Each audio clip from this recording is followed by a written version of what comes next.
Hi guys, and welcome back to Movies That Matter with the Viking. And a movie that I'm really can't wait for is Army of the Dead by Zack Snyder. Now this is going to be a Netflix film. It was originally at Warner Brothers, then Netflix bought the rights of it, and now they will stream the film. And it was supposed to come out at the end of 2020, but now I'm hearing it could be pushed into 2021. Maybe that's got to do with the coronavirus, and maybe it's got to do with this news that kind of broke yesterday about Chris Delia.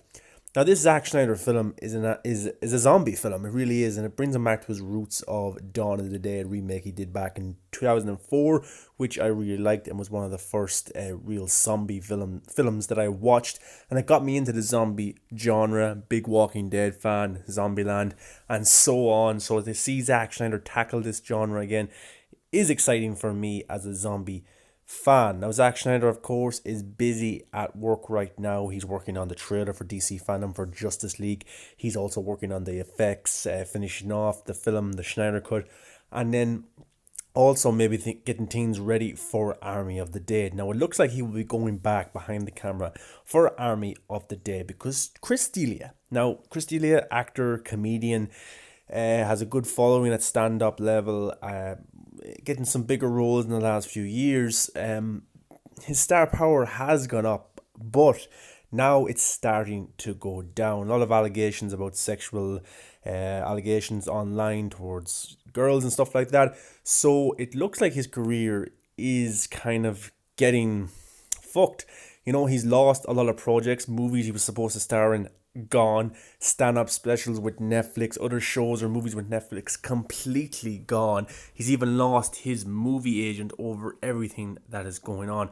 So it looks like he will not be in Army of the Dead. And remember this picture released a little while ago showing the cast, that very diverse cast of Zack Snyder's Army of the Dead. You got Dave Bautista there, and the other actors and actresses I didn't really know of. But why I think it's actually a great cast, because if you look into each cast member, they're from a different part of the world, very diverse. You know, you got black actors, white. You got women there as well. It's not just a male lead cast of white men. So I think on a streaming service like Netflix, it could do very, very well because there's something for everybody. But now it looks like Chris D'Elia is being completely removed from Army of the Dead. Now, he had, I think, a small enough role in Army of the Dead, but it was still important to the story. I think he plays a pilot of a plane or a helicopter, and he's going to be completely removed right now. He's going to be completely replaced. And who's replacing him? Tig Notaro. Now, when this news broke yesterday, I'll be honest, I don't know exactly who Tig is, so I went to the IMDb, I looked at some of the stuff she was in, and I might have seen her appear in some shows, but to be honest, I don't really know her as an actress or a stand-up comedian. I haven't really seen her work, so I can't really judge whether she's a great fit for this role or this film with Zack Snyder. Now, going by Zack's casting over the years, from every film he has done, he has always got it spot on with casting. But it looks like how Tig is going to be introduced in this film is through CGI, through working her in through digitally, green screen work. So by reshooting all of Chris D'Elia's scenes. Now, I don't know how much Chris D'Elia interacts with the other cast members in this film, how much of a role he has, what kind of stuff he has to do. But if I was to take a guess, I'm guessing if he's a pilot, he's the one who brings the main cast to the place they're going.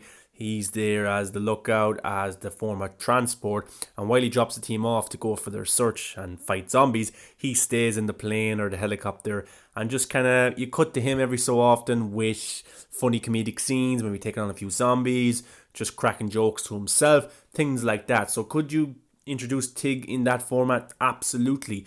Just shoot her on her own and do some stuff like that, of course. But where it kind of gets a bit tricky is with the other cast members and how Chris D'Elia might have interacted with them and the chemistry that was already formed. Now, it is reshoots. It's not additional photography. It's reshooting scenes with a new actor.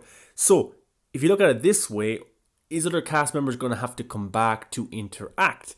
Now, it says in the article from the Hollywood Reporter that there'll be someone there to act towards, a stand-in probably for the other actors. But I wonder, will it be noticeable? And I wonder, will the chemistry still come off the same way? Will it flow? If they're using scenes that they had with Chris Delia, but then inserting Tig when they can, is it going to flow properly? Is the chemistry going to be there? Or is it going to stand out like a sore thumb?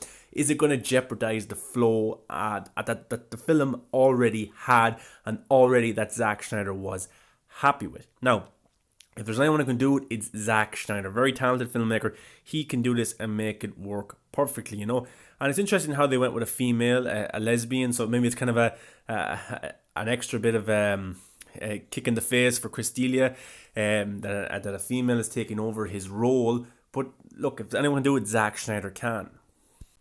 And let's be honest here.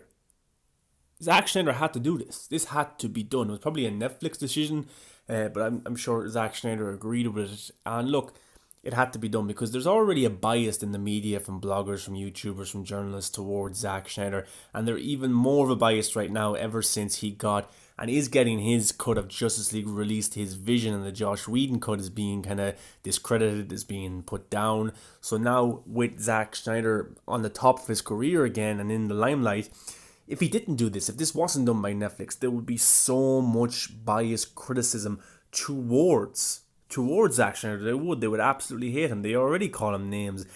That stuff that doesn't even make sense and it is untrue. It really is. They make up these false narratives to suit their narrative against Zack Snyder when it's absolutely untrue. And every person who ever worked with Zack Snyder has nothing but good things to say. So, in my opinion, yes, this had to be done, especially for the marketing of the film. It would jeopardize, I think, the film and the build up to it and the release on Netflix, and it would look bad for Netflix, maybe look bad for Zack Snyder, especially the way things are going right now with Ray Fisher's kind of his mission to take down Jeff Johns, Josh Whedon, and John Berg over their on-set antics during the reshoots of Justice League. So I think this had to be done. Now, with the whole Chris Delia accusations and things, there is proof there. I think I haven't really looked too much into it. I don't really want anything to do with it.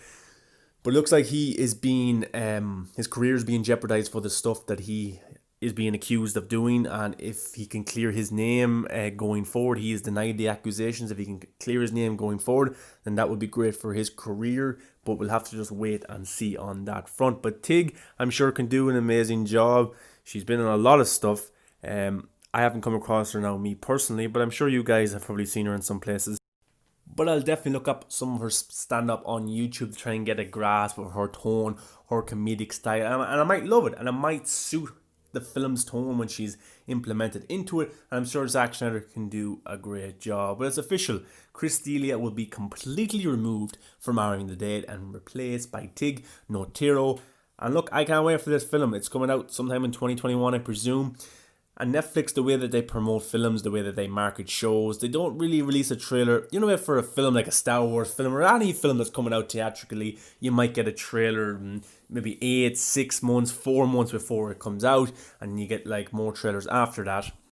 Netflix marketing style is quite different. They usually release a trailer maybe 2-3 weeks at the most for a film that's coming out or a TV show, and then they kind of build the hype up, and then you get the complete series or you get the film there and then you watch it, and then it's done and it's gone and moved on to the next thing. But this might be different because it's such a huge director like Zack Snyder. Now, in the past, they've had bigger directors coming to the streaming service, Michael Bay, and other directors in the works to come and work at Netflix and to produce a film like that, which I think is great for the streaming service and it's great for us as movie audiences. So maybe they'll hype it up a little bit more because Zack Snyder's Justice League will be a big talking point of 2021. So they could definitely market it. The director of Man of Steel, Watchmen, Batman vs Superman, Justice League is coming to Netflix to do Army of the Dead. I think you could really market this, and especially with the diverse cast, with Zack Snyder there also, you could really market this to all corners of the globe, and I think it would do absolutely brilliant. And zombies is a very big genre, there's a lot of fan base. I'm sure more Walking Dead fans will definitely tune into this film because, look, I can't get enough Walking Dead zombie stuff, so I'm sure the Walking Dead fan base would definitely be targeted towards this film and definitely watch it. Now, if you think this recasting and these reshoots are going to be bad for the film, if you're worried that it might stand out and make the experience bad, remember All the Money in the World, directed by Ridley Scott. Now, this is around the time that all the accusations came out about Kevin Spacey and about the bad things he was doing behind the scenes at Hollywood. He was in that film. I remember the first trailer for All the Money in the World came out. Of course, starred Mark Wahlberg also. I thought that first trailer was actually brilliant and it actually got me excited for the film. Kevin Spacey has some very good dialogue in that trailer, but then all the accusations come out and Ridley Scott decided to completely remove Kevin Spacey from that film and brought in Christopher Plummer and reshot every single scene, and even some scenes that were in the trailer didn't even make it into the actual film because they were going on such a tight schedule that they had to bring Christopher Plummer in, reshoot scenes, bring back Mark Wahlberg. I think he got big money to come back also, but it actually worked. And I remember watching All the Money in the World and I kind of tried to nitpick and trying to guess where it kind of looked bad, but to be honest, Ridley Scott, one of the best filmmakers, he came up with a brilliant idea of how to implement him. It didn't stand out. It worked and it flowed perfectly. The chemistry, everything like that, it worked. I didn't even think Christopher Plummer, did he win an Oscar or he was nominated for an Oscar for Best Supporting Actor. So it just shows you this can work and great filmmakers can make it work. So look, do I think it's going to be okay? Yes, I do. I'm actually interested to see how Zack Snyder approaches this, but Ridley Scott did it with Christopher Plummer and it didn't stand out whatsoever. It worked actually and maybe even made the film better. Who knows? But let's see what's going to happen in 2021 when Army of the Dead finally comes out. Delia will not be a part of it, but Zack Snyder, I'm sure, can hit this properly and produce another great film. But guys, let me know your thoughts on all this big controversy with Delia completely removed from Zack Snyder's Army of the Dead for Netflix. Have you seen Tig in other films and TV shows, stand-ups? Let me know, is she any good? Is she a good actress? Let me know if you think she'll fit the role and you think her and Zack Snyder can make something special. Give a like, comment, subscribe, guys. Come follow on all the social medias and talk about the one thing we love, which is movies. Until next time, guys, Army of the Dead will be badass.